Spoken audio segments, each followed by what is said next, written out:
Students, welcome to दक्षिणाई classroom. बहुत बहुत बहुत स्वागत है प्यारे बच्चों आपका दक्षिणाई क्लासरूम चैनल पर। मैं प्रदीप सिंह फिर से आपके साथ हूं CT2 एडवांस पेपर 1 के सॉल्यूशन के साथ। प्यारे बच्चों, बस मैं आपको इतना ही कहना चाह रहा हूं, पेपर का सॉल्यूशन देखने का फायदा तब है जब पेपर देने का भी फायदा तब है जब आप पेपर को एनालाइज करें, पेपर में अपनी गलतियां एनालाइज करें, क्या गलतियां करी है ना, और आपकी particular repeated kind of mistakes जो हो उसको आप हटा पाए, है ना, और आप अपने आप को यह प्रूव कर पाए कि आप पेपर में स्कोर कर पाए। स्कोर अगर और आप साथ में ये भी प्रूव कर पाए कि पेपर वॉज स्कोरिंग, मतलब पेपर में आप स्कोर कर सकते थे, ये आप अपने आप को प्रूव कर पाए तो ही फायदा है। मतलब देखिए कि क्यों आप नहीं कर पाए, पेपर करने लायक था, नहीं कर पाए तो आपकी गलती है, वो आपको गलती मालूम नहीं चलेगी तो फायदा नहीं हुआ। आप ये देखिए, कई बार होता है कि पेपर में हम डर जाते हैं, तो आपको पता होना चाहिए कि मैं डर जाता हूं इसलिए मेरे से नहीं हो पाता है। तो आपको ये बात अगर नहीं क्लियर होगी तो बेटा फिर कोई फायदा नहीं हुआ। तो प्यारे बच्चों, मैं कहूंगा कि एक एक क्वेश्चन को बहुत ध्यान से सुनिए, एनालाइज करिए। मैं आंसर तक नहीं पहुंचाऊंगा, पर अगर आंसर तक आप नहीं जाएंगे खुद से तो फिर कोई फायदा नहीं हुआ। और बेटा अगर मैं पूरा आंसर तक पहुंचा दूंगा तो भी उससे आपको कोई फायदा नहीं होने वाला है। आपको थोड़ा सा करना होगा, जैसा मैं बताऊं कि इस तरीके से करेंगे तो होगा, तो उस तरीके से करूंगा हो जाएगा। आप स्क्रीन पॉज करें और फिर खुद से ट्राई करें। नहीं करेंगे तो कोई फायदा नहीं है, जीरो फायदा है फिर पेपर के सॉल्यूशन को देखने का। और अगर पूरा मैं पहुंचा दूं आखिरी तक तो भी जीरो फायदा है, क्योंकि खुद से नहीं करेंगे तो कुछ नहीं होगा। चलिए भाई, अब ये क्वेश्चन है, बहुत ही आसान क्वेश्चन है। कह रहे 45 डिग्री का इंक्लाइन प्लेन है जिसकी वेलोसिटी है v = t²/2। यहां पर एक स्ट्रिंग से एक ब्लॉक रखा हुआ है। अब पूछा गया है, बताइए किस टाइम पे ये कॉन्टैक्ट जस्ट ब्रेक कर देगा। तो इसका एक्सेलरेशन क्या लगेगा, dv/dt से t, है ना। तो बेटा बस मैं आपको इतना कहना चाह रहा हूं, ma इसकी रिस्पेक्ट में यहां पर अगर आदमी को खड़ा कर दे तो उसको क्या दिखाई देगा, उसको दिखाई देगा एक सूडो फोर्स ma और a की वैल्यू है t और mg इधर को। तो कब उठेगा, तो बेटा ये 45 है तो ये दोनों एंगल 45 हो गए, तो mg cos 45 के बराबर जब mt cos 45 हो जाए तो ये उठ जाएगा। जब mt cos 45 mg cos 45 के बराबर हो जाए तो ये उठ जाएगा। जब इधर को जो फोर्स आ रहा है वो इधर के फोर्स के बराबर हो जाए तो ये उठने की कंडीशन आ गई। यहां से t की वैल्यू क्या आ गई, g विच इज 10, तो t = 10 पे उठ जाएगा। उस टाइम रफ्तार क्या होगी ये पूछा है 50, एक्सेलरेशन क्या होगा 10। बस यही क्वेश्चन था। अगला क्वेश्चन कह रहे कौन सी स्टेटमेंट करेक्ट है। इतनी बेकार चीज पूछ रहे, कह रहे पार्टिकल है, एक फ्रेम s1 से देख रहे हैं तो उसका एक्सेलरेशन 4 दिखाई दे रहा है। बेटा velocity of a with respect to b अगर 4 है तो velocity of b with respect to a का मैग्नीट्यूड क्या होगा 4। अरे भैया a vector minus b vector का मैग्नीट्यूड और b vector minus a vector का मैग्नीट्यूड तो बराबर ही होता है ना, a² + b² - 2ab cos theta. ठीक है, तो अगर कह रहे हैं एक पार्टिकल का एक्सेलरेशन है 4 एक फ्रेम s1 की रिस्पेक्ट में, और उसी पार्टिकल का एक्सेलरेशन है 4 दूसरे फ्रेम की रिस्पेक्ट में, s2 की रिस्पेक्ट में, तो बेटा मेरे से यहां पर यह पूछा गया है प्यारे बच्चों, मेरे से पूछा गया है बताइए फिर s2 का एक्सेलरेशन क्या होगा विद रिस्पेक्ट टू s1। बेटा अगर पार्टिकल का एक्सेलरेशन s1 की रिस्पेक्ट में 4 है मैग्नीट्यूड, तो s1 का एक्सेलरेशन पार्टिकल की रिस्पेक्ट में भी 4 ही होगा मैग्नीट्यूड। s2 का एक्सेलरेशन पार्टिकल की रिस्पेक्ट में भी मैग्नीट्यूड जो होगा वो 4 ही होगा। वैसे पार्टिकल का एक्सेलरेशन s2 की रिस्पेक्ट में 4 है, तो s2 का एक्सेलरेशन भी तो पार्टिकल की रिस्पेक्ट में 4 है। बेटा अगर acceleration of s2 minus acceleration of particle, यही होता है a/p का मतलब velocity of a with respect to b is va minus vb, acceleration of a with respect to b is aa minus ab। आया बच्चों। बेटा अगर आपको लग रहा हो कि जल्दी जा रहा है तो दोबारा एक बार आप रिवाइंड करके देखें, पर समझ के आगे बढ़े, बिना समझे पढ़ेंगे तो कोई फायदा नहीं बेटा सॉल्यूशन देखने का। तो acceleration of s1 with respect to p4, acceleration of s2 with respect to p4। अब acceleration of s1 with respect to s2 क्या होगा, acceleration of s1 with respect to p minus acceleration of s2 with respect to p, या इसको आप ऐसे plus minus of this.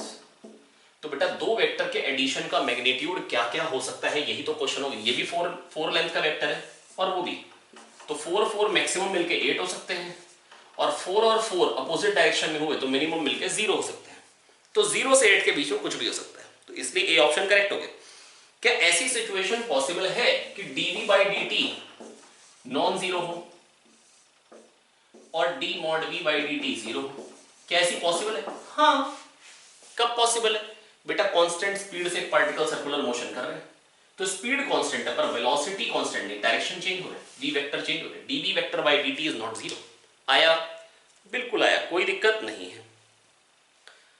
अगला question है बेटा वर्क डन बताना है, बहुत ही सिंपल क्वेश्चन है अगला क्वेश्चन, है ना, जस्ट टाइम पास करने के लिए करना है। कह रहे हैं पार्टिकल को 0,0 से 0,2a पे लेके जाया जा रहा है। दो पाथ दे रखे हैं क्वेश्चन में, ऑप्शंस में, एक बार y इक्वल टू 2x कहलाऊं, एक बार y equal to 2x square by a कहलाऊं। ठीक है, एक सेकेंड पानी पिएंगे, आप भी पीजिए।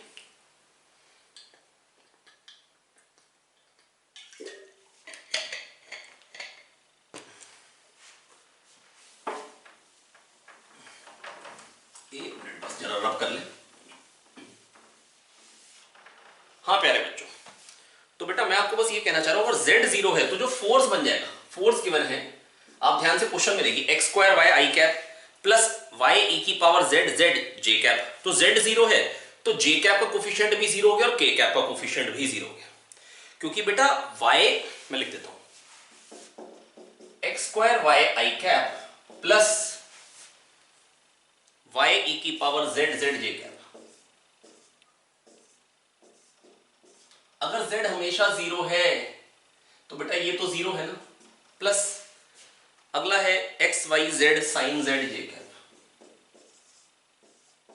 डराने के लिए काफी सफिशिएंट क्वेश्चन था, पर z 0 इसलिए ये भी 0, ये भी 0, खाली ये फोर्स है f equal to x square y i cap. इससे आसान क्वेश्चन कहां मिलेगा भैया? कह रहे दो पाथ है, लेके जाना है 0 0 से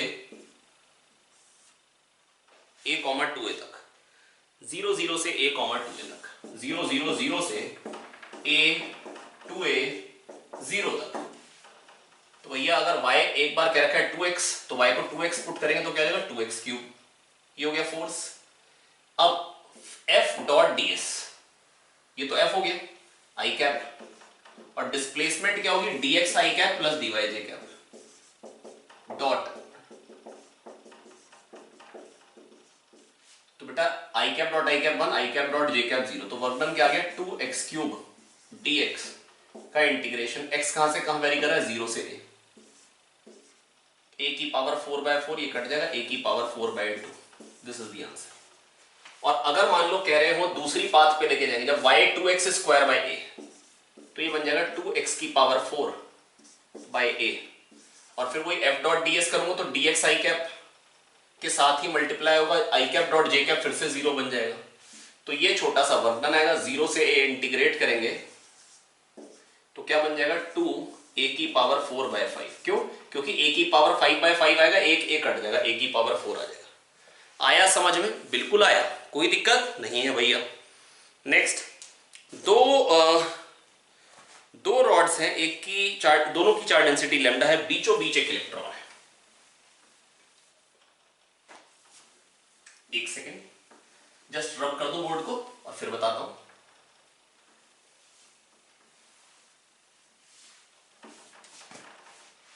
lambda charge density, lambda charge density, बीचों बीच एक इलेक्ट्रॉन, इधर करूंगा तो इधर ही भागता चला जाएगा, उधर करूंगा क्योंकि अभी दोनों तरफ से फोर्स बराबर है, इधर लेके आऊंगा तो इसका फोर्स बढ़ जाएगा, उसका घट जाएगा, तो क्या हो गया बेटा ये एक्स एक्सिस के लॉन्ग तो ये अनस्टेबल इक्विलिब्रियम है। अच्छा वाई एक्सिस के लॉन्ग इधर ले जाऊं तो भी दोनों से फोर्स बराबर रहेगा, तो भी 0, पर जेड के लॉन्ग ले आऊं तो क्या होगा, इधर से देखिए बेटा अगर इधर ले आऊंगा तो ये भी अट्रैक्ट करेगा और ये भी अट्रैक्ट करेगा, तो वापस आएगा स्टेबल इक्विलिब्रियम। तो z एक्सिस के अबाउट स्टेबल, जैसे मान लो ये एक इनफाइनाइट लाइन चार्ज है ऐसे, ये ऐसे, और उसके प्लेन से परपेंडिकुलर लेके जा रहा हूं मैं इलेक्ट्रॉन को ऐसे, तो अब क्या होगा, ये भी कहेगा आ जा, ये भी कहेगा आ जा, तो नेट फोर्स इधर, तो ये वापस आएगा कैसा इक्विलिब्रियम, स्टेबल इक्विलिब्रियम। आप आया है बिल्कुल, कोई दिक्कत नहीं है। Next, potential energy of a system of n positive charges is 100 माइक्रोजूल। n positive charges की जो पोटेंशियल एनर्जी है प्यारे बच्चों वो क्या है 100 माइक्रोजूल, ठीक है? हाँ भैया ठीक ही है, गलत क्या है इसमें, बिल्कुल ठीक है। n चार्जेस की पोटेंशियल एनर्जी है n चार्जेस की पोटेंशियल एनर्जी है 100 माइक्रो जूल। करेक्ट है, बिल्कुल करेक्ट है। ठीक है, जिसमें से Q1 Q2 की पोटेंशियल एनर्जी दे रखी है 1 माइक्रो जूल। Q1 Q2 की पोटेंशियल एनर्जी क्या है 1 माइक्रो जूल, n चार्जेस है। ठीक है, अब कह रहे हैं जब Q1 को रिमूव करते हैं तो सिस्टम की पोटेंशियल एनर्जी हो जाती है 90। बेटा n चार्जेस हैं, जिसमें से ये मान लो Q1 है और ये मान लो Q2 है। इसको रिमूव करते हैं तो पोटेंशियल एनर्जी 100 से हो जाती है 90। इसका मतलब 100 से 90 हुई तो 10 माइक्रो जूल का जो डिक्रीज आया, तो इसकी पोटेंशियल एनर्जी इन सबके साथ मिला के कितनी है बेटा 10, और इसके साथ 1 थी। तो बाकी n-2 के कारण कितनी है, बाकी n-2 से एसोसिएटेड पोटेंशियल एनर्जी कितनी हुई 9। बेटा अगर Q1 को हटाया तो 10 से कम हो रही है ना पोटेंशियल एनर्जी। ध्यान से सुनिए मेरी बात, समझिए। Q1 को हटाने से पोटेंशियल एनर्जी 100 से हो रही है 90। Q1 Q2 Q3 Qn-1 ऐसी मतलब बड़े सारे। इसको हटा रहा हूं तो बेटा 100 से 90 हो रही, 10 का डिक्रीज आ रहा है 1 तो इसके साथ, तो बाकियों के साथ कितनी है 9। पूछा कि interaction potential energy of Q1 with rest n-2 charges is 9। Yes, अब Q2 को हटाए तो हो गई 82। इसका मतलब Q2 90 से 82, तो Q2 की बाकियों के साथ कितनी n-2 के साथ 8। ठीक है, तो पूछ रहे Q2 की बाकी n-2 के साथ, ऐसा ऑप्शन पूछा ही नहीं। अच्छा, Q2 की n-1 के साथ, इनके साथ 8 है और इसके साथ 1 भी तो थी, तो Q2 की बाकी n-1 के साथ कितनी हो गई 9। मैं फिर से कह दे रहा हूं बेटा, Q1 तो चला गया था, 90 हो गई थी एनर्जी, Q2 को हटाया तो 82 हो गई। तो इसका मतलब बाकियों के साथ 8 थी पोटेंशियल एनर्जी Q2 की, इंटरेक्शन पोटेंशियल एनर्जी, पर Q1 के साथ भी तो 1 थी जो क्वेश्चन में गिवन है। तो Q2 की बाकी n-1 चार्जेस के साथ कितनी हो गई 9 माइक्रो जूल। तो ए बी ऑप्शन करेक्ट होगा। नेक्स्ट क्वेश्चन बेटा बिल्कुल ही आसान है ना। मतलब पता नहीं, मतलब ये मतलब अगर ये नहीं कर पाए, बस इसमें क्या था, थोड़ा सा ना खूबसूरती बढ़ा रखी है प्यारे बच्चों, थोड़ा सा खूबसूरती से डरे तो बहुत आसान रहेगा। कितना एंगल है 37, पहले एक मास m1 है। अगर यही फिगर ऐसे दिया जाता तो आप बड़े आराम से कर पाते। सही कह रहा हूं मैं, पर जो फिगर दिया है आप बहुत ध्यान से एनालाइज करें, ये और उसमें कोई फर्क ही नहीं है। अब ये करना बहुत आसान हो गया है ना। एक का मास मैं m1 m2 की फॉर्म में आपको बताता हूं, m2g sin 37, m2 बड़ा है तो ये इधर को जाना चाहता है, तो फ्रिक्शन इधर को आएगा। कितना mu m1 plus m2g cos 37,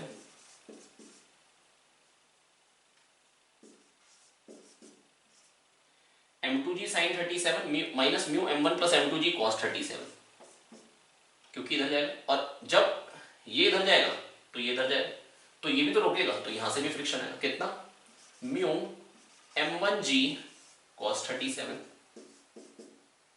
minus T, फिर यहां पर भी वही टेंशन है, इसको टी वही खींच रहा है, और जब ये इधर जाएगा तो इसको भी फ्रिक्शन इधर पाएगा। कितना म्यू m1g cos 37। एक तो पूछा है मेरे से एक्सेलरेशन, दूसरा पूछा है टेंशन। एक्सेलरेशन कैसे निकालेंगे बेटा, m2g sin 37 minus mu m1 plus m2g cos 37 minus T minus mu m1g cos 37 plus T, बेटा इधर वाले डायरेक्शन को पॉजिटिव ले रहे, उधर वाले को negative. m2g sin 37 positive minus mu m1 plus m2g cos 37 minus mu m1g cos 37 minus T plus T minus mu m1g cos 37 is equal to m1 plus m2 into a. लिख देता हूं m2g sin 37। अगर बेटा ये सोचने में दिक्कत आ रही है तो मैं कहूंगा मेरा एनएलएम फ्रिक्शन की रिवीजन वीडियो आप प्लीज देखिए। आप ये सर्च करें दक्षिणाई क्लासरूम पे एनएलएम फ्रिक्शन प्रदीप सिंह, इतना डालेंगे एनएलएम फ्रिक्शन प्रदीप सिंह दक्षिणा, इतना डाल दीजिए, बड़े आराम से आपको मेरी वीडियो मिल जाएगी।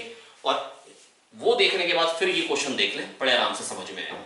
मतलब अगर ये क्वेश्चन समझ में आने में दिक्कत हो तो m2g sin 37 minus mu m1 plus m2g cos 37 minus mu m1g cos 37। अच्छा अच्छा माइनस टी प्लस टी, ये तो कट गए, minus mu m1 g cos 37 एक और डबल कर दिए is equal to m1 plus m2 into. बहुत इजी कैलकुलेशन आप पुट करेंगे आंसर मिल जाएगा। अब यार ये मत पूछो म्यू m1 प्लस m2 जी cos 37 क्यों, बेटा m1 प्लस m2 जी cos 37 नॉर्मल होगा और म्यू n हो गया फ्रिक्शन, इन दोनों के बीच में नॉर्मल क्या होगा mg cos 37। अब टेंशन बतानी है, एक्सेलरेशन पता लग चुका होगा t minus O sorry m1 g sin 37 तो right, I am sorry m2 मतलब यहां पे एक और चीज और आनी चाहिए साथ में, माइनस mg sin 37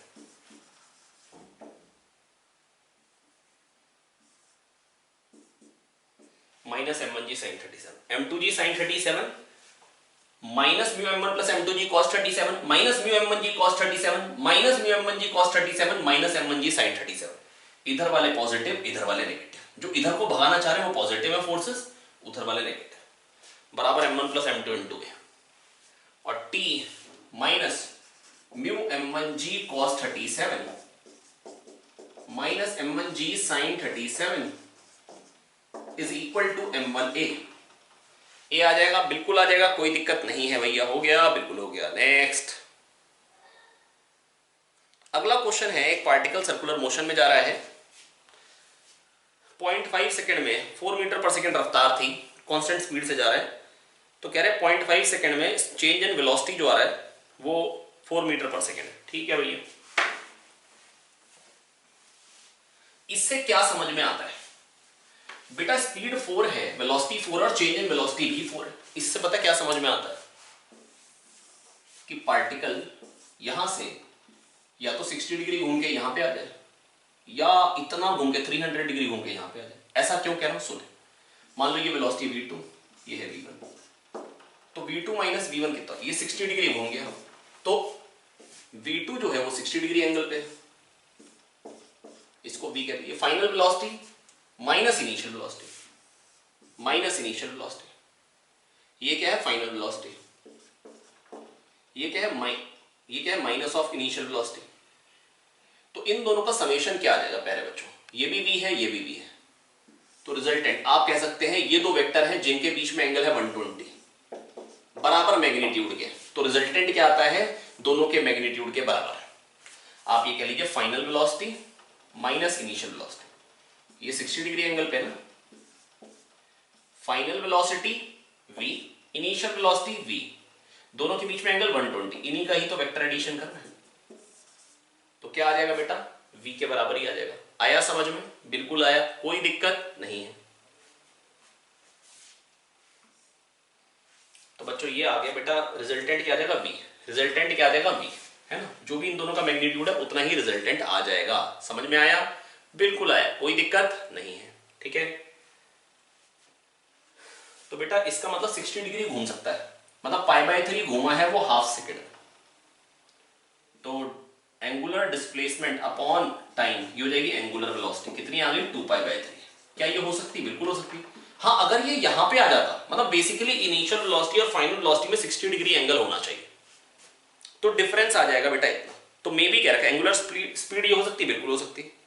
अब अगर एंगुलर स्पीड ये है और स्पीड क्या है 4, तो v equal to r omega से क्या रेडियस निकाल सकते हो, बिल्कुल निकाल सकते हैं। क्या रेडियस मतलब यहां से जो आएगा ये हो सकता है, बिल्कुल हो सकता है। सेंट्रीपिटल एक्सेलरेशन, सेंट्रीपिटल एक्सेलरेशन के बेटा 3 रिलेशन होते हैं, v square over r, omega square r, r omega को v कह लीजिए v ओमेगा, तो v ओमेगा, v कितना है 4, ओमेगा कितना है 2π/3, कितना हो गया 8π/3। आया, बिल्कुल आया, कोई दिक्कत नहीं है। 29th सॉरी 28th, बहुत ही आसान क्वेश्चन है, आइए देखते हैं 28th क्वेश्चन। बेटा एक कैपेसिटर है, उसमें कुछ पार्ट में, आधे पार्ट में डाइलेक्ट्रिक डाल दिया, ठीक है भैया, एक कैपेसिटर है, आधे पार्ट में डाइलेक्ट्रिक डाल दिया,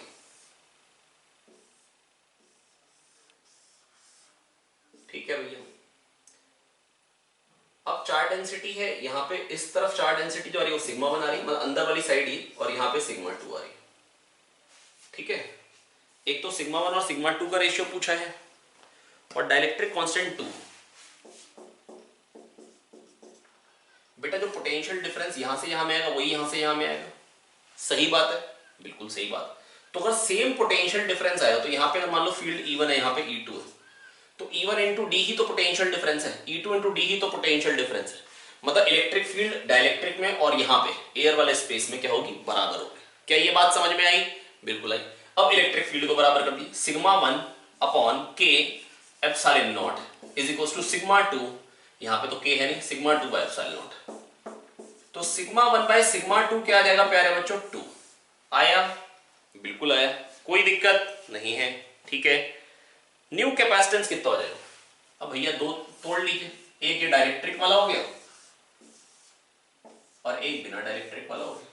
a/2 एरिया इसका, a/2 इसका है, पैरेलल में जोड़ दीजिए, a/2 epsilon naught by d plus k epsilon naught by d, k कितना हो गया 2, 2a/2 एप्सिलॉन नॉट, मतलब a epsilon naught by d एक और, तो कितना हो जाएगा 3/2 a epsilon naught by D.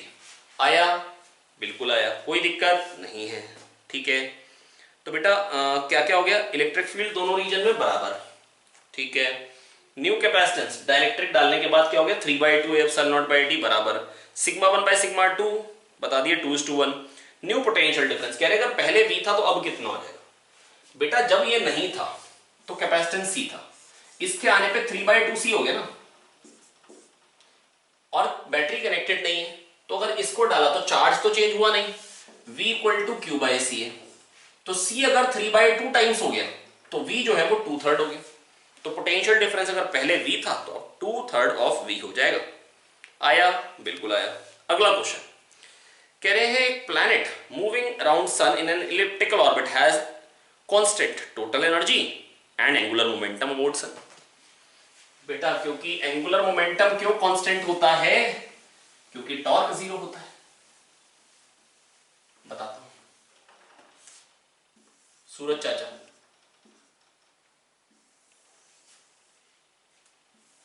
यहां पे है मान लो प्लैनेट, तो हमेशा फोर्स इधर को ही लगा है, तो बेटा जब फोर्स अगर हमेशा एक ही पॉइंट से पास होता है तो टॉर्क होता है 0, एंगुलर मोमेंटम होता है कांस्टेंट।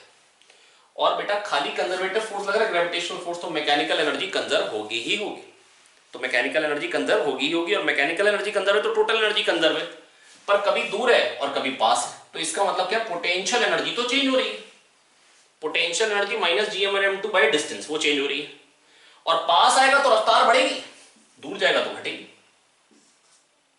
तो इसका मतलब काइनेटिक एनर्जी भी चेंज हो रही है। कौन सी चीजें कांस्टेंट है? Which are in option b and d, that is total energy and angular momentum about sun, ठीक है। अगला क्वेश्चन बहुत ही रद्दी है, कह रहे करंट कॉन्स्टेंटली डिक्रीज कर रहा है, यूनिफॉर्मली डिक्रीज कर रहा है, और डिक्रीज कर करके हो जा रहा है 0। डिक्रीज करके क्या हो जा रहा है प्यारे बच्चों? 0।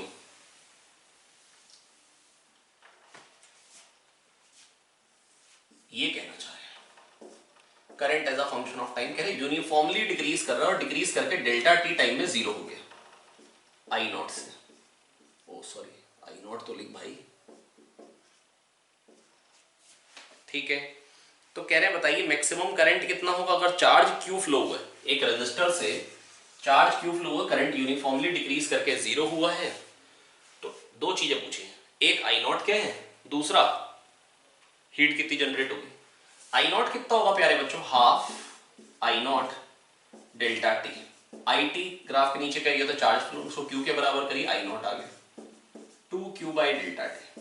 पहला पार्ट सॉल्व। दूसरा पार्ट है थर्मल एनर्जी कितनी डिसिपेट होगी। बेटा I is a function of time, जो ना निकाल पाए स्ट्रेट लाइन की equation, I by I naught x by a plus y by b equal to 0, यहां से आप I is a function of time निकाल लेंगे। बस फिर क्या करना है, I square R D T का इंटीग्रेशन करना है। बेटा अगर I is a function of time आ गए तो I square R D T का इंटीग्रेशन करना है 0 से लेकर डेल्टा टी तक। आया, ये आपको क्या मिल जाएगी? Thermal energy dissipated.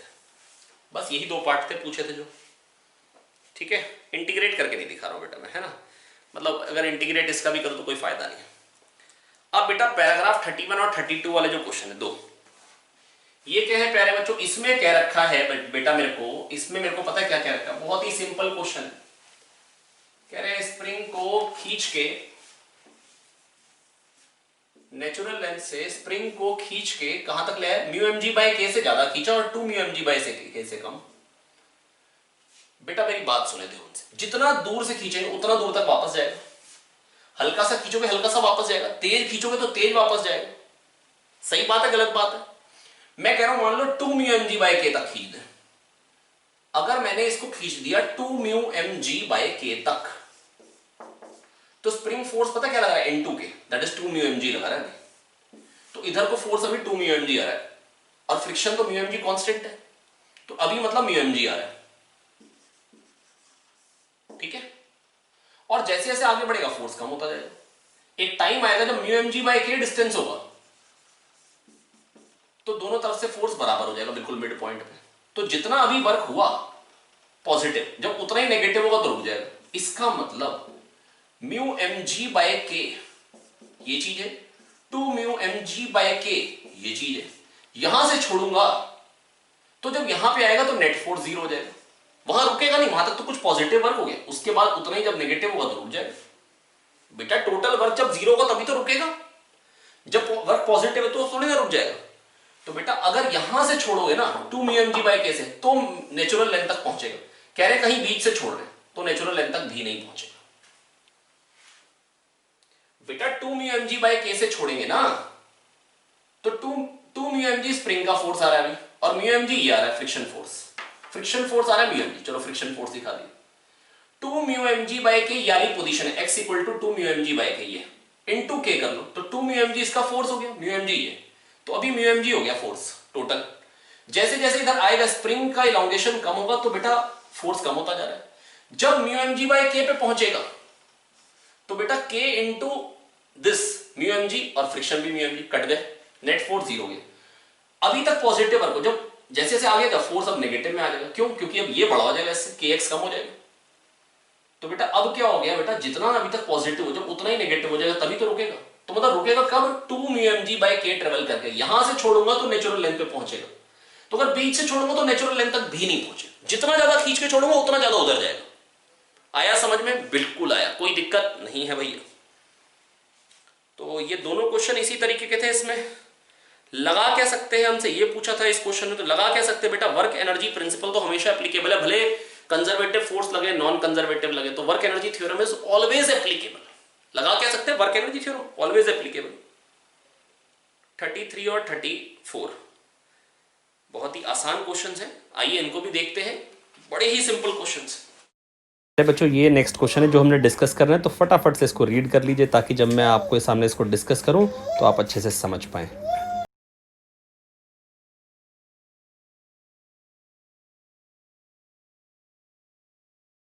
आइए देखें बच्चों 33 और 34 क्वेश्चन, पहले इसको रब कर लेते हैं। बहुत शानदार तरीके से रब करते जा, ये बहुत शानदार तरीके से चमका दिया गया, बहुत बढ़िया। अब बेटा देखो फिगर आपको दिखा रखा है, बनाए हम भी, लो बना देते हैं।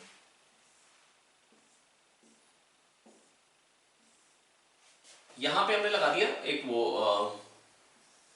मतलब कोई गाइड लगा दी जिससे अगर मतलब ऐसे हॉरिजॉन्टली फेंके तो ऐसे रुक जाए, मतलब ये स्मूथ गाइड है, ऐसे छोड़ दिया v स्पीड से।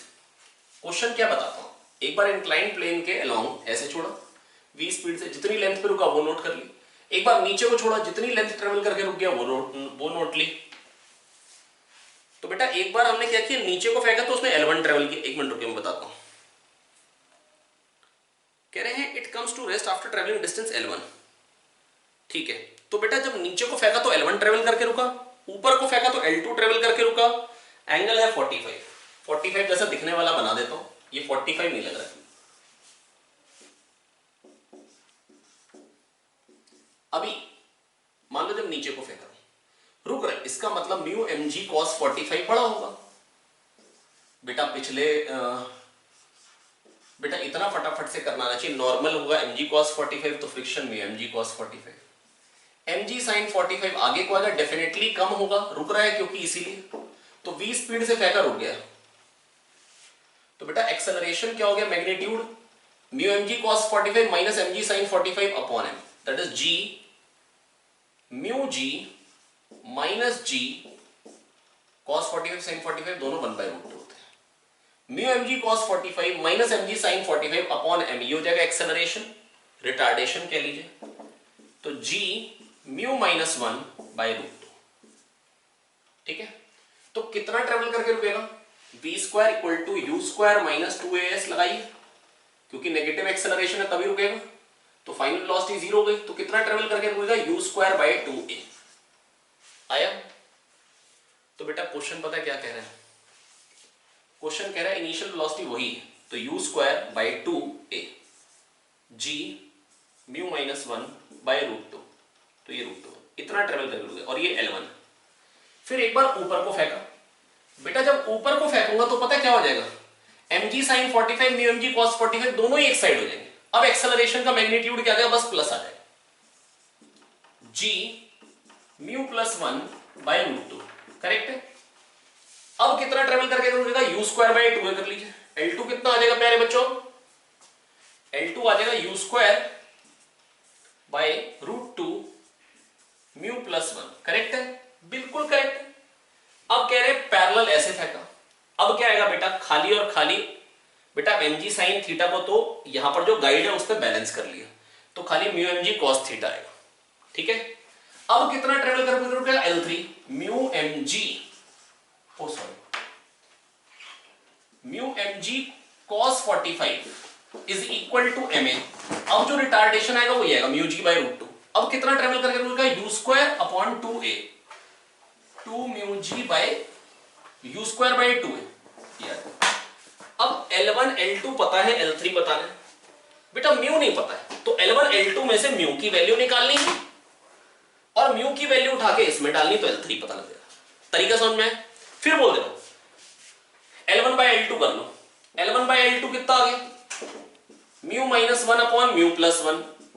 यहां से कंपोनेंटो डिविडेंडो करके म्यू निकाल लीजिए। म्यू आ जाएगा जो कि अगले पार्ट में पूछा है 34 में। फिर वो म्यू की वैल्यू इसमें डाल दीजिए, तो L3 भी पता लग जाएगा। आया? अरे भैया ये अब ये मत करना कि अब ये कैसे करेंगे भैया, कंपोनेंटो dividendo L1 plus L2 upon L1 minus L2 हो जाएगा 2 म्यू अपॉन 2, मतलब म्यू हो जाएगा। तो म्यू आ गया L1 plus L2 upon L1 minus L2, that is 34 का ऑप्शन है। बच्चों म्यू की वैल्यू के बाद आपको क्या करना है? L3 निकालना है। तो L3 को बेटा कैसे निकालेंगे? L1 L2 L3 हम तीनों की वैल्यूज देख चुके थे, निकाल चुके थे। आप क्या करिए प्यारे बच्चों, 1/L1 प्लस 1/L2 करिए, वो आप देखिए 2/L3 के बराबर आ जाएगा। यहाँ से L3 L1 L2 तीनों में हमने रिलेशन निकाल लिए। खुद से एक बार लिख के करके देखिए, पक्का हो जाएगा, है ना। इसको नोट कर लेंगे आप लोग। थैंक यू प्यारे बच्चों। अगले क्वेश्चन ये दोनों हैं, इनको बहुत अच्छे से रीड करें ताकि आप इसको समझ पाएं।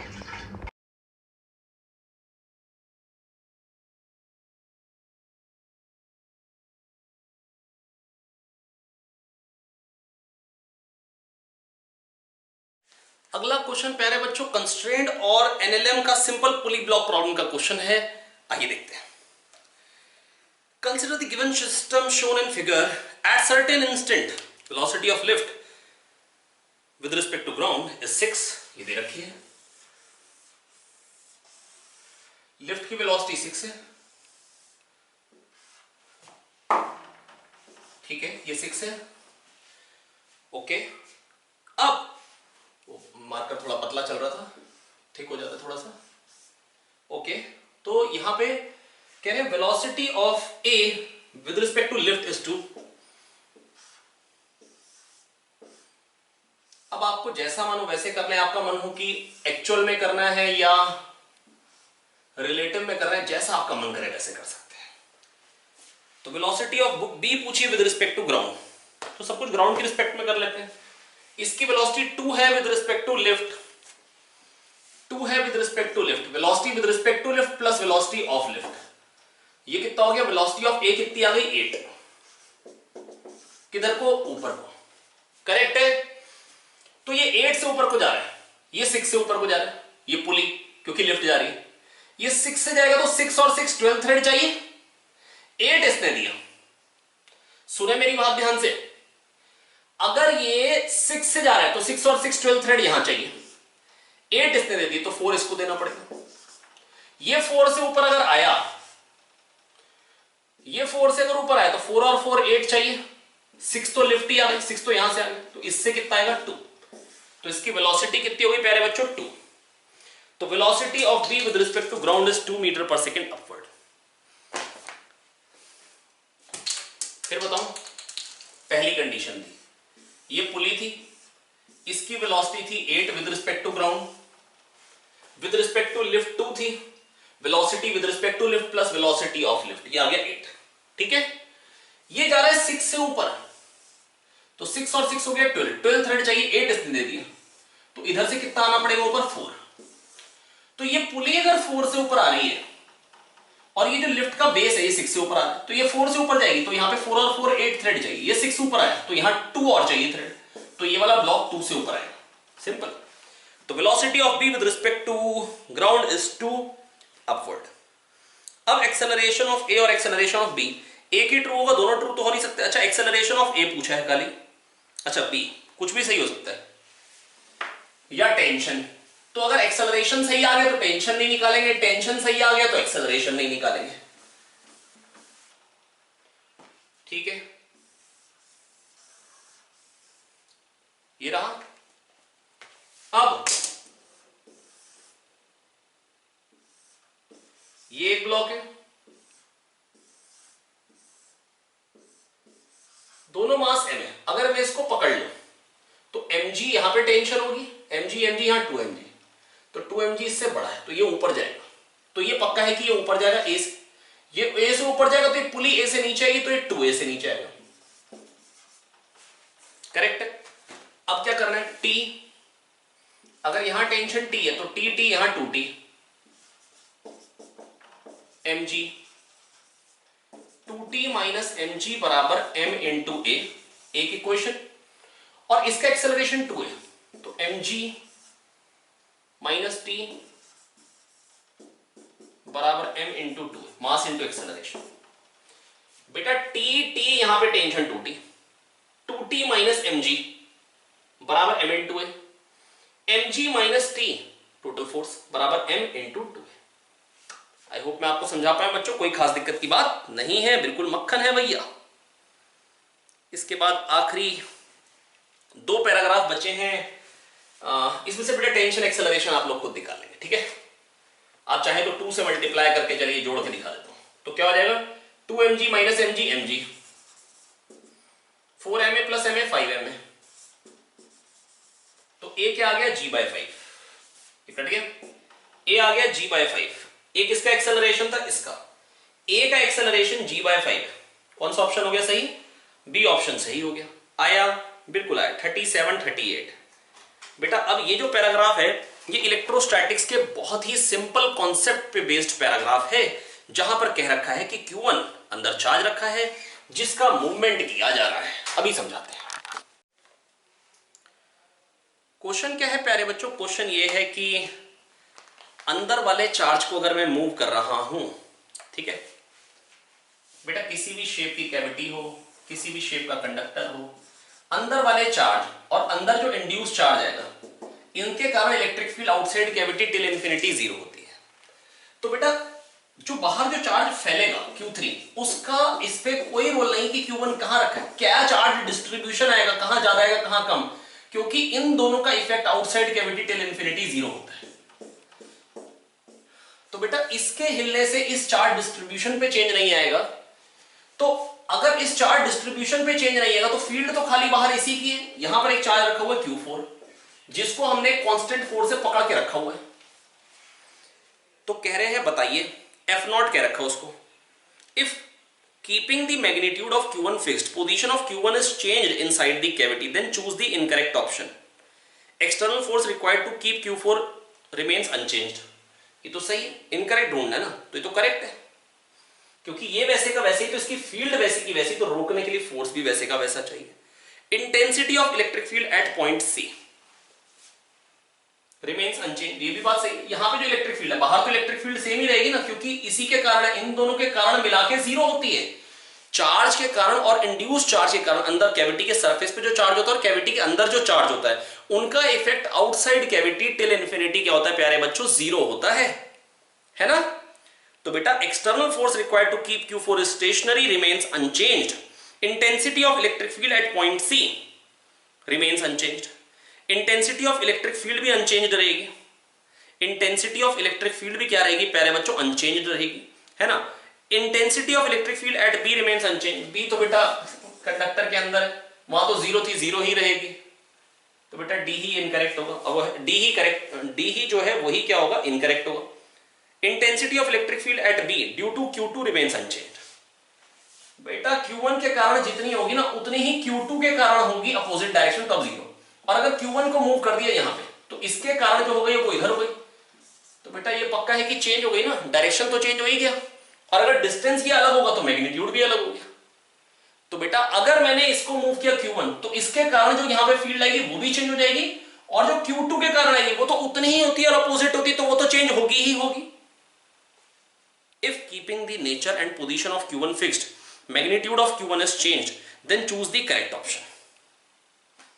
Q1 को फिक्स रखा पर Q1 के मैग्नीट्यूड को चेंज कर रहे हैं, तो बेटा अब कह रहे कौन सा अनचेंज रहेगा, तो बेटा अब देखो B और C वही ऑप्शन है लगभग।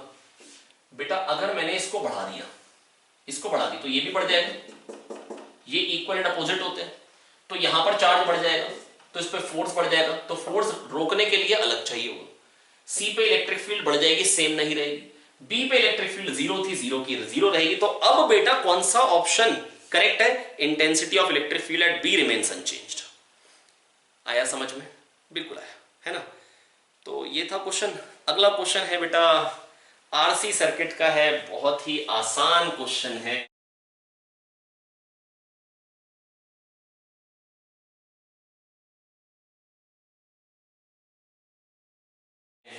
मतलब बिल्कुल ओरली हो जाएगा ये क्वेश्चन, तो इसमें कुछ भी सोचने वाला नहीं है कहीं से कहीं तक। मतलब हालांकि मैं ऐसा नहीं कहूंगा कि ऐसे क्वेश्चन आईआईटी में आपको नहीं मिलेंगे, बिल्कुल मिलेंगे। दो आर है और R3 की वैल्यू 4R है ना। R1 equal to R2 equal to R3 equal to R, sorry सारे R है, ओके। और ये कैपेसिटर है, ठीक है, ये कैपेसिटर है ना।